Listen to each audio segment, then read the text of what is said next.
기대해 나에게 주신 하루를.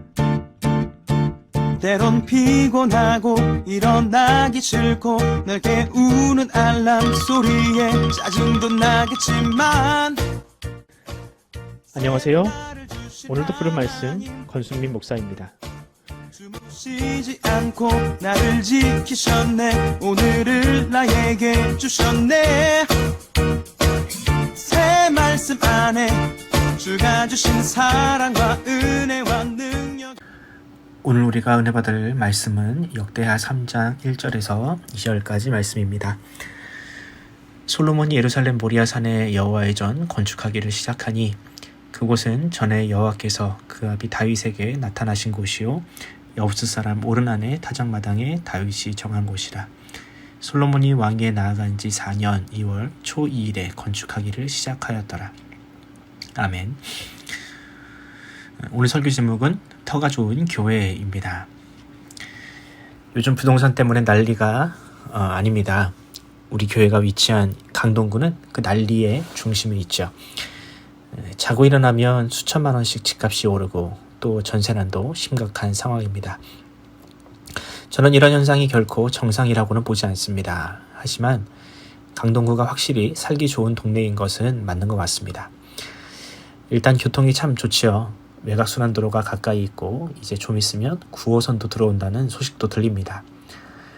또 서울답지 않게 녹지도 많아서 공기가 다른 도심지보다 훨씬 좋은 것은 사실입니다. 이런 여러 가지 조건들이 겹치다 보니 집값이 들썩이는 것은 어쩔 수 없는 흐름인 것 같습니다. 이처럼 좋은 집이라 하면 여러 가지 좋은 조건을 두루 갖추어야 합니다. 이런 좋은 조건들을 어필하려고 최근에 만들어진 용어들이 있습니다. 여러분은 초품화라고 들어보셨나요? 초품화가 무슨 뜻이냐면 초등학교를 품은 아파트라고 합니다. 그래서 아이들이 통학하기 좋은 학군의 아파트를 초품화라고 부릅니다. 역세권은 많이 들어보셨을 겁니다. 지하철역이 가까운 곳을 역세권이라고 하죠. 요즘엔 또 슬세권이라는 용어도 있습니다. 이게 무슨 뜻이냐면 슬리퍼 차림으로 편의점이나 대형마트를 이용할 수 있을 만큼 편의시설이 가까운 곳이 있는 거주지라는 뜻입니다. 네, 뭐 다 좋습니다. 좋은 환경과 인프라가 갖춰져 있는 곳에서 살고 싶은 마음은 사람이라면 자연스러운 본능이라 할 수 있습니다. 그런데 저는 여기에 마땅히 신자라면 한 가지 조건을 더 추가해야 한다라고 생각을 합니다. 그것은 무엇인가? 저는 그것은 교세권 혹은 영세권이라고 말씀드리고 싶습니다. 교세권, 바로 교회가 좋은 교회가 있는 곳, 또 영세권, 이 유흥시설같이 우리의 영혼을 혼탁하게 만드는 곳이 멀리 떨어져 있어서 영적으로 유익한 곳, 저는 그런 곳을 교세권 혹은 영세권이라고 부르고 싶습니다. 저는 우리 푸른사랑의 교회가 위치한 강동구가 우리 교회로 인하여 교세권 또 영세권이 형성되기를 간절히 소원합니다. 오늘 본문에도 그런 곳이 등장을 합니다. 과거 솔로몬의 성전이 있던 예루살렘이 있던 바로 그곳입니다. 예루살렘은 통일 이스라엘의 수도이기도 하고 또 성전이 있었던 곳입니다. 군사적으로나 경제적으로나 예루살렘은 이스라엘의 중심이었습니다.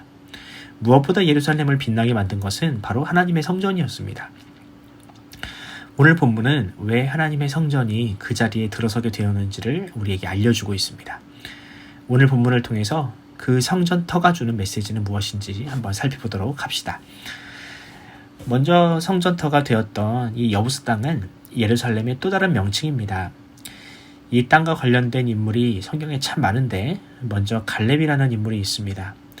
여러분, 갈렙은 누구입니까? 그는 가나안 정복전쟁 당시에 유다 지파의 지도자로서 이 연로한 나이임에도 불구하고 항상 이 전쟁의 최선봉에 섰던 용사였습니다. 갈렙이 했던 유명한 말이 있죠. 이 산지를 내게 주소서. 그는 이렇게 외치며 이 천혜의 요새였던 여부스를 정복하려 했습니다. 그런데 그럼에도 불구하고 이 여부스는 정복되지 않았습니다. 여호수아서 15장 63절에 보면 예루살렘 거민 여부스 사람을 유다 자손이 쫓아내지 못하였으므로 여부스 사람이 오늘까지 유다 자손과 함께 예루살렘에 거하니라. 아멘. 이런 말씀이 있습니다. 이런 철통 같았던 여부스가 다시 역사의 중심에 서게 되는데 그 여부스와 관련된 인물이 바로 또 다윗입니다.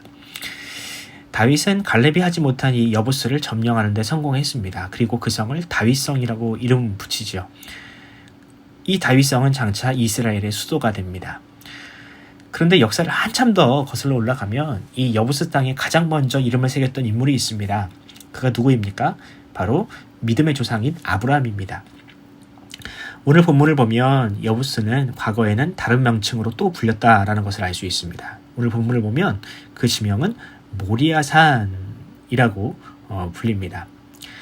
이 모리아산은 아브라함이 그의 아들 이삭을 번제로 바치라고 명령했던 곳입니다. 여러분, 참으로 기막힌 우연이 아닙니까? 하나님은 아브라함이 있던 곳이 아니라 사흘길을 걸어가야 나타나는 이 여부스를 하나님께서는 선택하셨습니다. 여러분, 이것이 과연 우연일까요? 오늘 본문은 또 하나의 사건을 우리에게 소개합니다. 그 사건은 사무엘하 24장과 역대상 21장에 기록된 오르난 혹은 아라우나라고 불리던 사람의 타작마당이 바로 오늘 본문에 등장을 합니다. 이 사건은 여러분들이 잘 아는 이 다윗의 인구조사로 인해서 벌어진 비극입니다. 다윗은 통치 말기에 자신이 얼마나 나라를 잘 다스렸는지, 이스라엘의 군사력이 얼마나 막강한지를 과시하기 위하여 인구조사를 단행하죠. 하나님은 교만한 다윗의 마음을 책망하시고 그 일에 대한 책임으로 3일 동안 전염병이 이스라엘에 퍼지게 하십니다. 그때 이 전염병을 막은 다윗의 제사 예배가 바로 어디 있었느냐? 바로 이 여부스 땅에 있었던 아라우나의 타작마당에서 이루어집니다. 여러분, 그렇습니다. 이 여부스라는 땅은 구약 성경에 어쩌면 가장 많이 등장하는 무대입니다. 그곳에는 갈렙과 아브라함과 이삭 그리고 다윗이라는 이 이스라엘의 뿌리가 되는 사람들의 눈물 그리고 땀, 피가 새겨져 있습니다. 그런데 바로 그 땅에 성전이 세워지게 된다라는 것이죠. 여러분, 그뿐입니까? 이 여부스, 곧 예루살렘에는 장차 예수 그리스도의 대속적인 죽음인 십자가가 세워지게 됩니다. 이 모든 사건들이 말해주는 것은 과연 무엇일까요? 이 여부스 땅은 성전이 세워지기 전부터 예수님의 십자가 대속 사건을 계속해서 보여주고 있었다라는 것이죠. 하나님은 그 땅에 성전이 세워지기 전부터 바로 그 땅을 통해서 하나님의 뜻을 나타내셨습니다. 그 뜻은 무엇입니까? 하나님의 백성은 그의 아들 예수 그리스도의 완전한 제사 그리고 대속적인 죽음을 본받아서 희생과 헌신의 삶을 살아가야 한다라는 것입니다. 바로 그것이 그 땅 그리고 성전, 바로 십자가가 보여주는 하나님의 백성의 삶의 자세입니다. 여러분, 그렇다면 한번 우리 스스로에게 한번 질문해 봅시다. 하나님은 우리를 향하여 하나님의 성전이라고 부르시는데 과연 성전된 우리는 과연 아낌없이 우리 자신을 하나님께 드리고 있는가? 우리가 가진 시간, 힘, 그리고 열정이 온전히 하나님 앞에 드려지고 있는가? 또 이 성전이 이 자기 희생과 대속적인 죽음을 보여주는 기능을 하는데 과연 우리는 그런 삶을 살아가고 있는가? 이 땅의 교회와 성도가 손가락질 받는 이유는 오로지 개인 구원만 너무 열을 올렸기 때문입니다. 우리가 하나님의 성전이라면 마땅히 그 성전의 기능을 해야 하는데 자기 자신의 구원만, 복받는 데에만 열을 올리니 어찌 그것을 성전이라 부를 수 있겠습니까? 여러분, 이제라도 이 땅의 교회와 성도들이 하나님의 목적, 또 교회의 본질, 이것을 회복해야 합니다. 나만을 위한 인생, 우리만을 위한 교회가 아닌 총체적인 복음이 살아있는 바로 그런 인생, 그런 교회가 되어야 할 것입니다. 여러분, 그런 것은 다른 것이 아닙니다. 바로 성전이 세워지기도 전에 그 땅이 보여주었던 그 정신, 자기 희생과 대속적인 죽음이 바로 우리의 삶에서 지금도 일어나야 합니다. 바로 우리 푸른사랑의 교회가 그 일에 앞장섰으면 좋겠습니다. 이제 연말입니다. 이 연말에는 복지의 사각지대에서 도움이 간절히 필요한 사람들이 많이 있습니다. 또 특히 코로나 시대에는 그런 사람들이 참 우리 주변에 많은 것 같습니다. 예수님은 우리를 위하여 자기 목숨까지도 아끼지 않으셨는데 어찌 우리가, 하나님의 성전된 우리가 이 이웃사랑이라는 명령을 어찌 침묵할 수 있겠습니까? 우리 푸른 사랑의 교회와 성도들이 이 하나님의 뜻이 하나님께서 이 성전을 세우실 때 그 성전에 부여한 그 정신이 살아있는 성전태가 되어서 이 땅에 보기 힘든 참 아름다운 교회다, 교회다운 교회다라는 그런 소문이 나기를 간절히 소원합니다. 기도하겠습니다. 하나님 아버지, 은혜를 감사합니다. 주님, 하나님의 성전, 또 그 성전터는 하나님의 뜻을 보여주었고 또 지금도 여전히 그 정신을 우리에게 계승하고 있습니다. 장차 그 땅에 세워질 예수 그리스도의 십자가는 바로 우리가 어떻게 이 땅에서 살아가야 하는지, 하나님의 사랑이 어떤지를 우리에게 참으로 적나라하게 보여주고 있습니다. 하지만 그렇지만 그 십자가로 말미암아 구원받은 우리가, 하나님의 성전된 우리가 과연 그처럼 살고 있는지 우리 스스로에게 질문해 봅니다.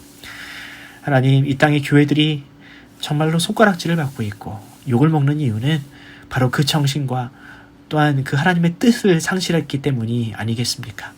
주님, 이제라도 우리가 그 성전터의 정신, 그 성전에서 드려지던 참다운 하나님 앞에 드려지기를 원했던 그 예배처럼 우리도 우리의 삶이 예배가 되어 이 땅에 있는 수많은 사람들이 우리 교회와 우리를 통하여 복을 얻고 또는 하나님을 만나게 되는 그런 징검다리의 역할을 감당케 하여 주시옵소서.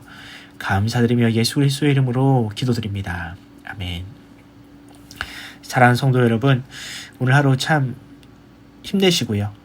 오늘 하루를 통해서 성전된 우리, 성전된 여러분을 통해서 하나님의 뜻이 이 땅 가운데 온전히 펼쳐지기를 간절히 소원합니다.